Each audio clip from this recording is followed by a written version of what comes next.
वंदे वेद मातरम।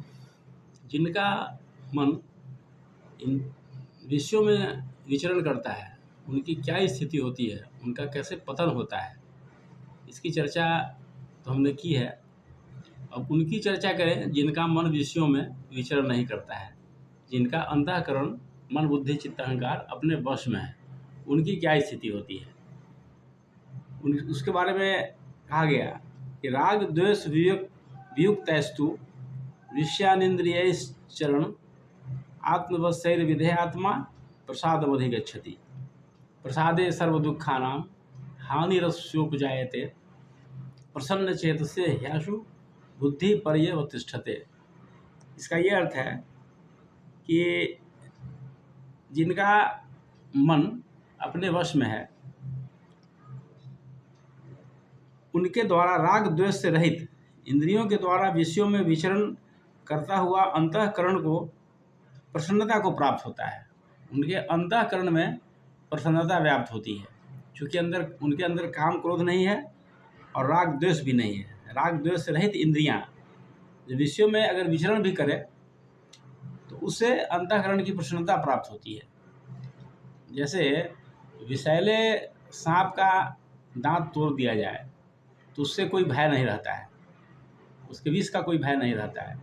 उसी तरह से इंद्रियां विषयों में विचरण करें लेकिन राग द्वेष न रहे तो अंतःकरण की प्रसन्नता ही होती है। और अंतःकरण की प्रसन्नता होने पर संपूर्ण दुखों का नाश हो जाता है। ये भगवद गीता के दूसरे अध्याय के 64वां और 65वां श्लोक है, 64 और 65। उस व्यक्ति के अंतःकरण में प्रसन्नता होती है और प्रसन्नता होने पर संपूर्ण दुखों का अभाव हो जाता है। और उस प्रसन्न चित्त से कर्मयोगों की बुद्धि शीघ्र ही सब ओर से हटकर एक परमात्मा में भली भांति स्थिर हो जाती है। हम लोगों की बुद्धि परमात्मा में स्थिर इसीलिए नहीं होती है कि हमारा जो अंतःकरण है यह विषयों में विचरण करता है राग द्वेष के साथ। अगर ऐसा न हो तो फिर अंतःकरण प्रसन्न होता है और अंतःकरण के प्रसन्न होने के बाद ही बुद्धि परमात्मा में स्थिर होती है। लोग कहते हैं कि हमारी बुद्धि परमात्मा में स्थिर होती नहीं है, भगवान की भक्ति में मन नहीं लगता है। कैसे मन लगेगा? क्योंकि आपकी जो बुद्धि है, जो मन है, वो तो विषयों में विचरण करता है। उन लोगों की तो बुद्धि स्थिर है नहीं, तो अंतःकरण की प्रसन्नता भी नहीं होती है और दुखों का नाश भी नहीं होता है। यही है प्रसादे सर्व दुःखानां हानिरस्योपजायते। जब अंतःकरण की प्रसन्नता होगी तभी संपूर्ण दुखों का अभाव होगा। बिना अंतःकरण की प्रसन्नता प्राप्त किए हुए दुखों का अभाव होगा ही नहीं, दुख हमेशा बना रहेगा।